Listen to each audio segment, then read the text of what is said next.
아버지 되시는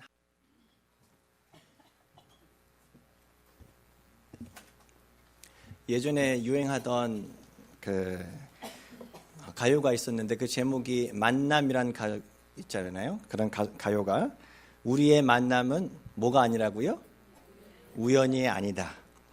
우리 시간 앞뒤 좌우에 계신 분과 우리가 한번 이렇게 얘기했으면 좋겠습니다. 우리의 만남은 우연이 아닙니다.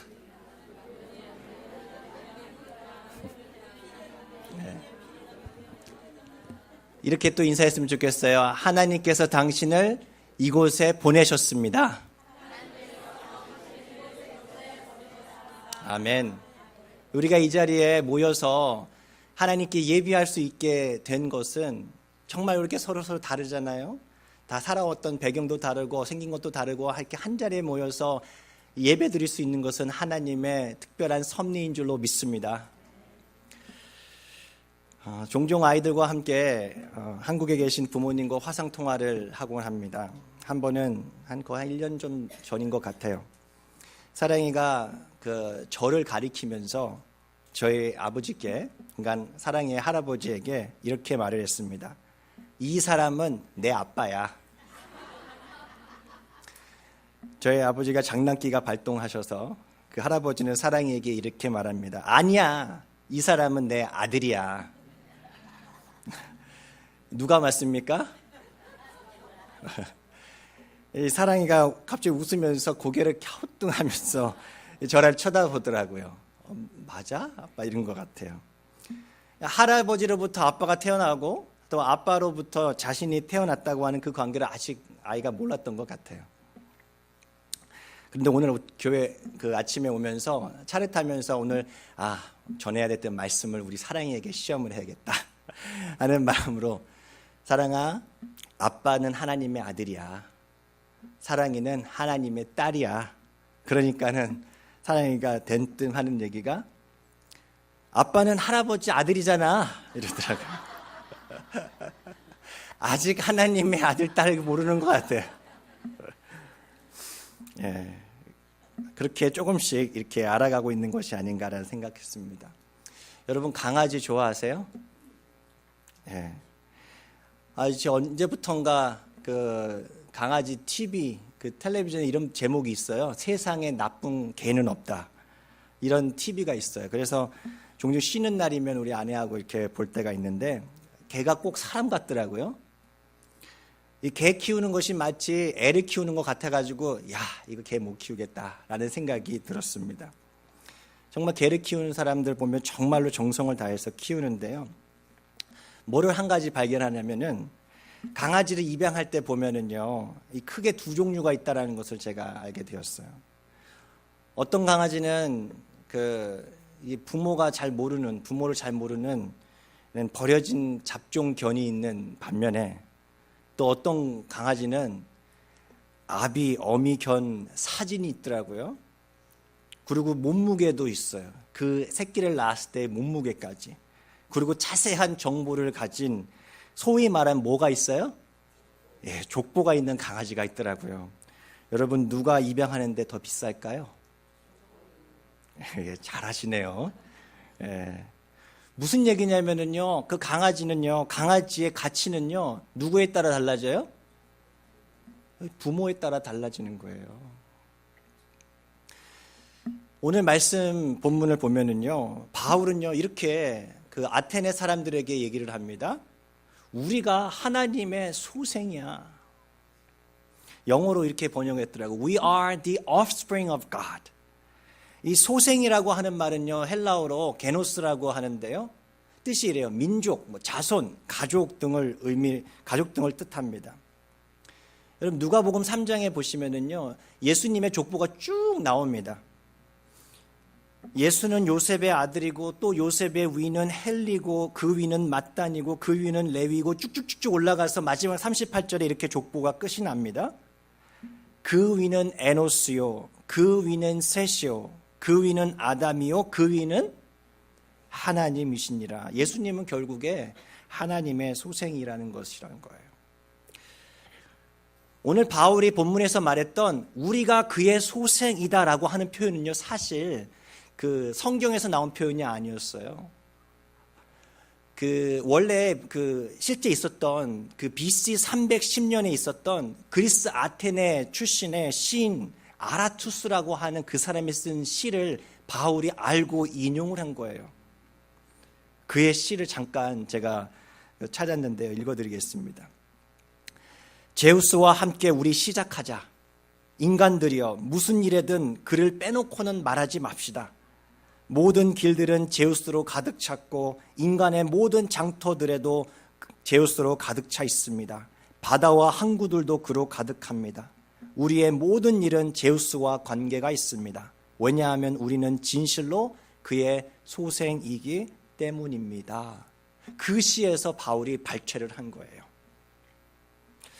그리스 아테네 사람들은요, 나의 아버지, 그리고 그 위에 할아버지, 할아버지의 아버지 쭉쭉쭉 올라가면 거기에 누가 있다고 본 거예요?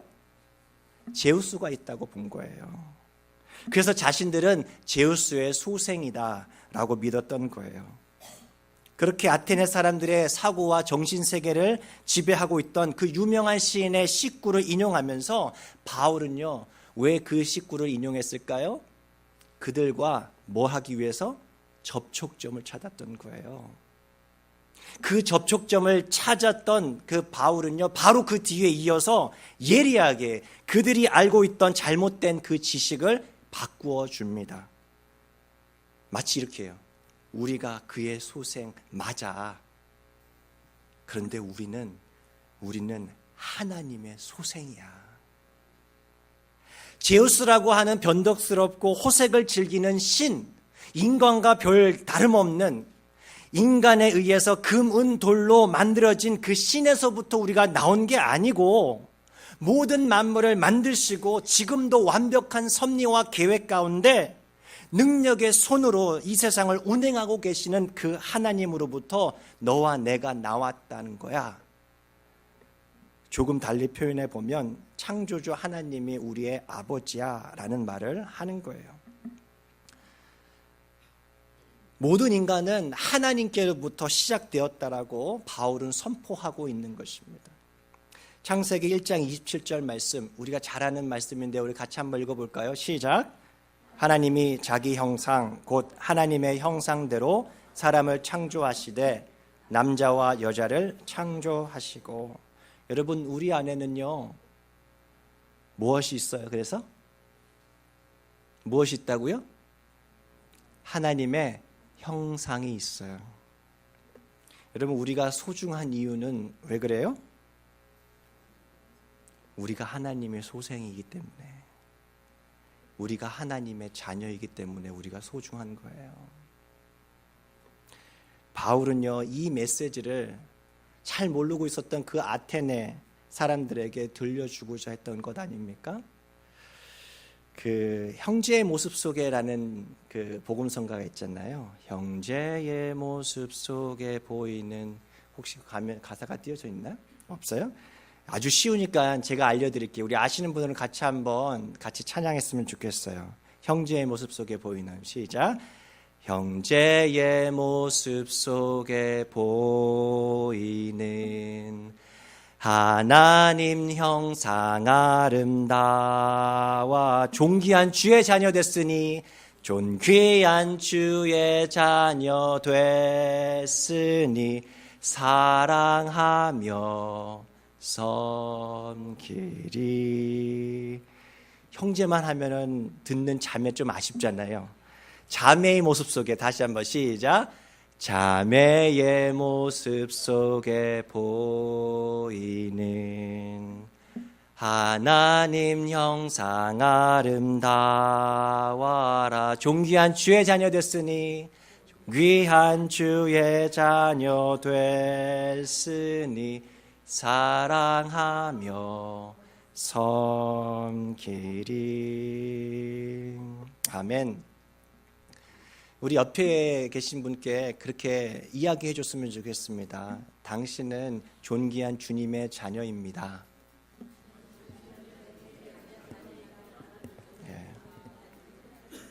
아멘. 우리가 소중한 이유는요, 우리가 하나님의 소생이기 때문에 그래요.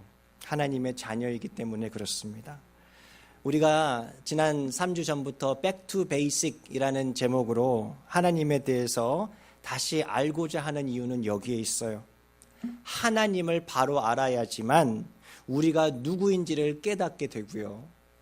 우리가 누구인지를 깨닫게 될 때 비로소 우리의 삶이 바뀌게 되기 때문에 그렇습니다. 다시 한번 하나님을 바로 알아야 우리가 누구인지를 깨닫고 우리가 누구인지를 깨달을 때 비로소 우리의 삶이 바뀌게 되기 때문에 그렇습니다. 제가 이렇게 묵상을 하면서 오늘 말씀을 묵상하는데 자연스럽게 이런 정리가 되었어요. 우리가 가진 기독교 신앙은요, 정체성을 회복해가는 과정이에요. 그래서 우리 같이 한번 읽어볼까요? 시작. 우리가 가진 기독교 신앙은 정체성을 회복해가는 과정입니다. 여러분, 근데 사실 우리의 모습은 어떻습니까? 세상에서 살아갈 때 많은 사람들의 모습은 어떻습니까? 온갖 죄악으로 더럽혀져서 사는 우리가 때때로 이렇게 생각할 때 있지 않습니까? 나는 잘생기지도 못했는데, 나는 잘하는 것도 별로 없는데, 내 부모는 사실 별 볼 일 없는데요. 왜 나는 이렇게 아픈 곳이 많은지 모르겠는데요. 왜 나는 되는 일이 이렇게 없지? 그렇게 생각하면서 나는 쓸모없는 존재야. 나 같은 것이 살아서 뭐해? 라고 혹시 생각해 본 적 없으세요? 때로는 나 자신조차도 하찮게 생각했던 내가 예수의 이름 부르게 될 때 우리는 무엇을 회복하는 줄 아세요? 우리의 정체성을 회복하게 되는 거예요. 갈라디아서 3장 26절 말씀 우리 같이 한번 읽겠습니다. 시작. 너희가 다 믿음으로 말미암아 그리스도 예수 안에서 하나님의 아들이 되었으니, 나는 하나님께서 창조하셨구나. 하나님의 형상을 가진 소중한 사람이구나. 나는 하나님의 자녀이지 하는 것을 깨닫는 거예요. 나의 모든 죄와 허물과 못난 자아가 있는데도 불구하고 예수의 보혈로 깨끗게 씻겨 내려갈 때 진정한 내 모습, 내 정체성을 발견하게 해주는 것이 바로 우리 기독교 신앙인 것입니다. 예수 안에서 하나님의 사랑받는 자녀라고 하는 자기 정체성을 발견한 사람은요, 여러분 어떻게 삶이 바뀌는 줄 아세요? 이제 못난 이로 살아가는 자가 아니에요. 쓴뿌리로 가득한 사람으로 살아가지 않아요. 사랑받는 자녀로 이제 내가 받은 그 사랑처럼 사랑하며 사는 삶을 살아가게 됩니다. 에베소서 5장 1절에서 2절 말씀 우리 같이 함께 읽겠습니다. 시작. 그러므로 사랑을 받는 자녀같이 너희는 하나님을 본받는 자가 되고 그리스도께서 너희를 사랑하신 것 같이 너희도 사랑 가운데서 행하라. 아멘.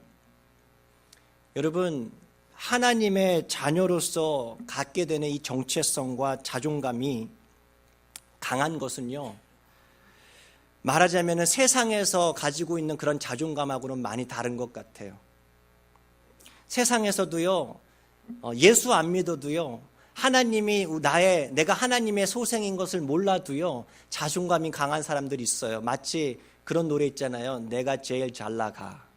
옛날에 누가 불렀던 노래인데 이름은 까먹었는데, 내가 제일 잘 나가라고 하는 그렇게 노래를 하면서 자신감 있게 살아가는 사람 세상에 얼마든지 있어요.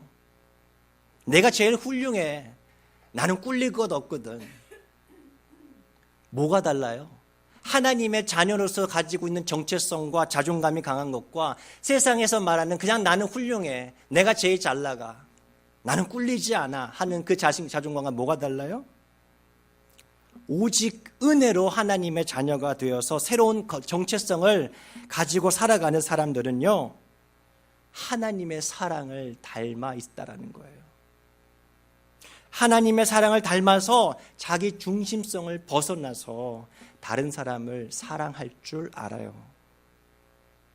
반면에 세상적으로 그저 자신이 최고라고 생각하는 사람은 어떻습니까? 겉보기에는 굉장히 자존감이 세 보여요. 그런데요, 자신밖에 생각할 줄 몰라요.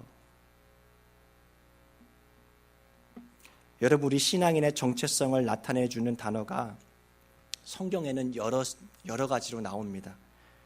여러분, 그 중에 가장 흔하면서 대표적으로 사용되는 우리 정체성을 나타내는 호칭이 뭐죠? 세상은 우리를 누구라고 부릅니까?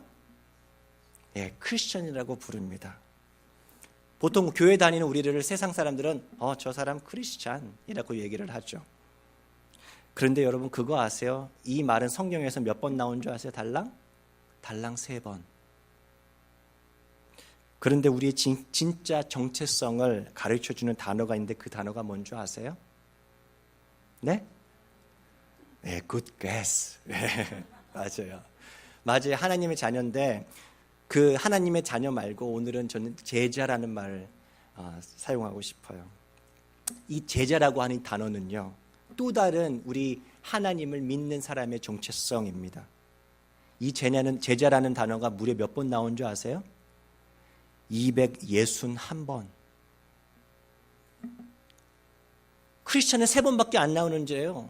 제자는요 261번이나 나와요. 보통 제자를 이렇게 정의합니다. 예수 따라가는 사람, 예수 닮아가는 사람. 여러분, 근데 그거 아세요? 제자들은요 무턱대고 따라가는 사람 아니에요. 어떤 사람은요, 제자들은 굉장히 광신도라고 생각하는 사람인데 절대 그렇지 않아요. 제자는요 철저히 계산할 줄 아는 사람입니다. 마치 누구와 같은 줄 아세요?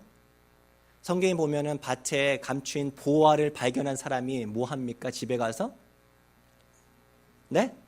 자기 재산을 팔아서 뭐 합니까? 그 밭을 사버려요. 왜 그럴까요? 계산을 한 거예요. 밭에 있는 그 보화와 내가 가지고 있는 것과 무엇이 더 가치 있는가? 계산을 한다라는 거예요. 계산해서 자기의 것들을 다 버려두고 팔고 그 밭을 사는 거예요. 그게 바로 예수 믿는 사람, 제자들인 거예요. 그래서 예수를 따랐던 제자들은요, 하나같이 성경에 뭐라고 나옵니까? 배와 그물을 버려두고 곧 예수를 따르니라. 왜요? 왜 그렇게 바보 같은 일을 합니까? 예수 안에 비교할 수 없는 가치가 있기 때문에 그렇습니다. 오늘 우리는요, 제자훈련 1기 수료 중광식을 했습니다. 이번 수료한 훈련생들과 우리는요, 사실 우리 교회 첫 시작했던 제자훈련 첫 삽을 떴습니다. 저는 목사로서 얼마나 감사한지 모릅니다. 제가 종종 우리 성도님들하고 대화할 때 성도님들 중에 보면은 진짜 목사를 부끄럽게 만드는 성도들이 있다라고 얘기합니다. 목사들끼리도 그렇게 얘기해요. 야, 참 부끄럽다 우리 목사들이. 이 제자반 하신 분들이 저는 그런 사람 중에 하나라고 생각했어요. 얼마나 존경스러운지 모릅니다. 제가 영상 우리 보신 분 잘 보셨는지 모르겠어요. 좀 빨리빨리 지나가가지고 지난 32주간 생각해 보면은요, 어떤 분은 32주간 벌써 1년이 지나갔는데 뭘 이렇게 생각할 수 있을지 모르겠어요. 근데 막상 훈련을 딱 시작하잖아요. 목요일 날 모이면은요, 3시 반부터 6시 반, 3시간 정도 이렇게 만나게 돼요. 근데 그 만남만 있는 게 아니고요, 그 만남을 위해서 읽어와야 하는 책과 숙제가 그 배로 훨씬 더 많은 시간이 들게 돼요. 어떻게 맞췄는지 몰라요. 그것을 어떻게 다 하셨는지 모르겠어요. 제가 거기에도 언급했지만 어떤 분은요, 갑자기 우리 한 분은 제자훈련 시작이 한 지 얼마 안 됐는데, 목사님 제가 갑자기 눈이 안 보여요. 이상하네요. 그러니까 저도 어떻게 당황스럽잖아요. 같이 기도할 수밖에 없어요. 눈이 안 보이는데 글을 엄청 읽어야 되는데 눈이 안 보이는데 어떻게 제자반 합니까? 또 어떤 우리 한 분은 손가락이 이제 노년 때문에 손가락이 휘어서 글을 제대로 쓰실 수가 없었어요. 몸이 흔들려서 또 쓰시지도 못하고. 근데 숙제로 써야 되는 숙제가 얼마나 많은데요. 또 어떤 분은 정말 직장 일이 너무 바빠가지고 그 일을 하고 나서 집에 와서 부랴부랴 옷 바로 바꿔 입고 샤워 딱 하고 딱 와서 시간 맞춰서 제자훈련 3시간 딱 하고 집에 들어가는, 얼마나 피곤하겠어요. 또 어떤 분은 출장이 잦아가지고 이렇게 한국에 가서도 이게 페이스타임으로 제자훈련을 했는데요. 왜냐하면은 3번 빠지면은 탈락이거든요. 3번 빠지지 않으려고 한국에 가서 새벽잠 설쳐가면서 했어요. 여러분 상상이 되세요? 어떻게 보면 세상 사람들은 그런 사람들 보고 저 사람 미쳤다 라고 생각할지 모르겠어요. 그런데 왜 그렇게 감당합니까? 제자훈련, 나 이것은 꼭 하고 싶어. 제가 그래서 뭐라고 표현했냐면요, 이 정상 꼭 올라가고 말 테야 하는 그 마음이 느껴져서 제가 거기다가 화면에다가 썼어요. 여러분 어떻게 그게 가능했을까요? 다른 게 아닌 것 같아요. 예수님이 누구인지를 아는 사람은요, 예수님께 그렇게 끌리게 되어 있는 거예요. 밭의 보화를 발견한 사람이 그 밭에 끌렸던 것과 같아요.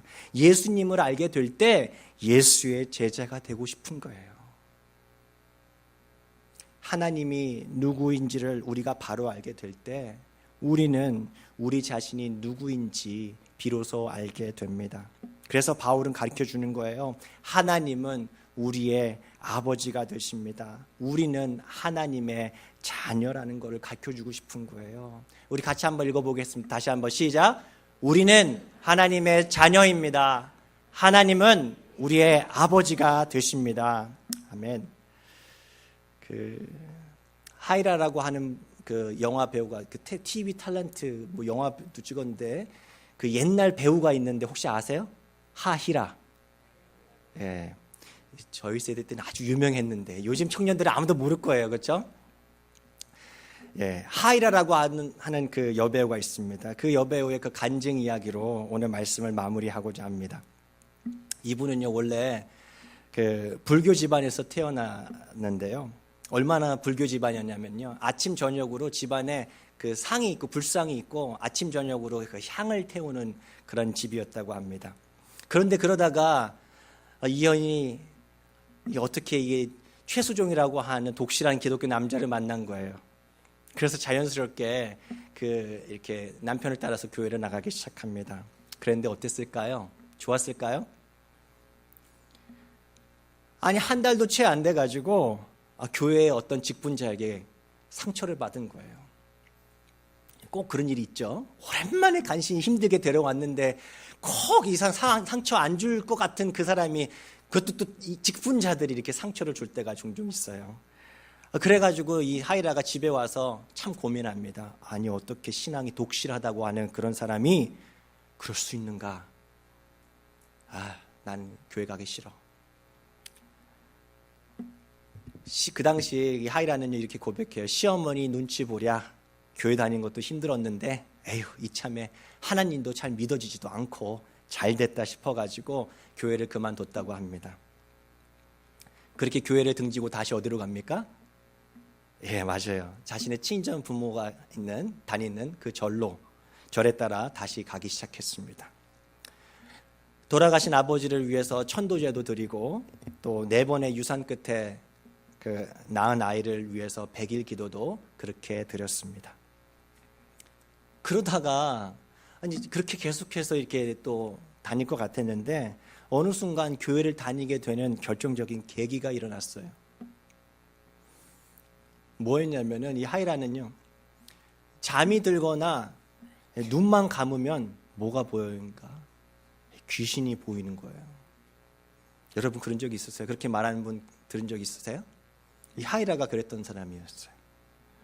자는데 가위 눌림이라고 하잖아요. 여러분 가위 눌림 경험해 보셨어요? 이 가위 눌림이 굉장히 심한 거예요. 그래서 너무 무서워가지고 잠자는 게 밤에 잠잘 때도 불을 켜고 잠을 자야 했다고 합니다. 남편하고 상갓집에 어떤 일이 있어가지고 지인이 돌아가셔서 갔다 오면 그날은 더 심했다고 해요. 잠자는데 꿈에 자꾸 귀신들이 너무 나타나는 거예요. 그래서 이제 자신의 그 전통에 따라서 무당도 찾아가고 부적도 한번 붙여보고 그렇게 해봤는데 됐을까요? 안 됐어요. 그래서 깨달은 게 뭐였어요? 아휴, 하나님을 믿어야겠구나. 이게 막연한 그게 있었던 거예요. 하나님을 믿으라는 얘긴가 하면서 그렇게 다시 신앙생활을 시작을 합니다. 처음에는 너무 순조로웠다는 거예요. 다시 교회를 나왔는데 그날따라 예배 시간에 목사님이 하는 말씀이 다 나한테 해주는 말 같다는 거예요. 그래가지고 뭐라 설명할 수 없는 그 평안한 마음이 들어서 하염없이 막 눈물 흘리고 기도하고 막 회개의 기도가 막 나왔어요. 그 다음부터 이 하이라가 완전히 변화가 돼가지고 막 좋은 일도 엄청 하고 막 신앙생활도 더 열심히 하면서 더 점점 더 깊은 신앙으로 들어가던 중에 예수 믿어서 잘 되고 있으면 참 좋겠는데 사단이 가만히 있지 않죠. 예상 밖의 고난이 찾아왔어요. 갑자기 자기 인생에 안 좋은 일들이 일어나기 시작한 거예요. 또 예전에 잊혀졌던 믿었던 그 사람들, 내가 믿었던 그 사람들한테 상처를 받기 시작합니다. 그런데 자기는 잘한다고 생각했던 그 기도도 이제 나오지도 않고 감사할 일도 보이지 않았어요. 소위 말하는 우울증이 찾아왔어요. 그러면서 이분이 이랬대요. 한 번은 한강대교를 지나가면서, 여러분 그런 생각 한 적 있으세요? 한강대로를 지나가다가 이런 생각이 들었대요. 여기서 내가 뛰어내리면 아플까? 여기서 내가 뛰어내리면 죽게 될까? 죽고 싶었던 거죠. 그러던 중에 집에 와서 자신이 막연하게 알고 있었던 그 하나님을 다시 찾습니다. 이렇게 기도했대요. 하나님, 진짜 살아 계시다면 저 좀 잡아주세요. 저 이대로 나가면 죽을지도 몰라요. 그러니까 진짜 살아 계시다면 저 좀 잡아주세요. 그렇게 울면서 한참을 기도하다가 눈을 떴는데 갑자기 이런 소리가 들렸다고 합니다. 내 딸아, 나는 내 눈을 보면서 너를 보고 있는데 넌 어디를 보면서 나를 찾고 있니? 카이라는요, 그 순간 뭔가 뜨거운 것이 자신의 마음속에서 터져 나오면서 회개 기도를 드리기 시작했다고 합니다. 그러면서 깨달았대요. 하나님은 내 아픔을 다 아셨구나. 날 얼마나 사랑하셨는지. 말도 안 되는 기도로 하나님을 협박했는데도 딸이라 불러주신 주님, 그렇게 불러주신 것만으로도 이 자리까지 올 수 있었습니다. 라고 그렇게 고백을 하더라고요. 그렇게 하나님을 만나게 된 후에 자신의 이제 삶이 변화가 되는데요. 가장 먼저 변화가 된 게 뭔지 아세요? 자신이 불평해왔던 지난날의 그 수많았던 그 고난들, 그것들이 다르게 해석이 되더라는 거예요. 그러면서 이렇게 얘기해요. 별명이 종합병원일 정도로 어릴 때부터 지금까지 아프지 않았다면 나는 건강이 얼마나 감사한 일인지 몰랐을 것이다. 지난 18년 동안 가위 눌림이 없었다면 하룻밤의 단잠이 얼마나 행복한지 몰랐을 것이다. 결혼 후에 그토록 갖고 싶은 아기 4번의 유산이 없었다면 부모가 되는 것이 축복인 것을 몰랐을 것이다. 다 이해할 수 없을지라도 감사하고 순종하면서 그 시간을 버티며 지나가면 반드시 하나님은 나에게 더 깊은 은혜를 주신다. 이 시간 우리 다 같이 한번 일어나겠습니다. 일어나셔서 우리의 아버지 되시는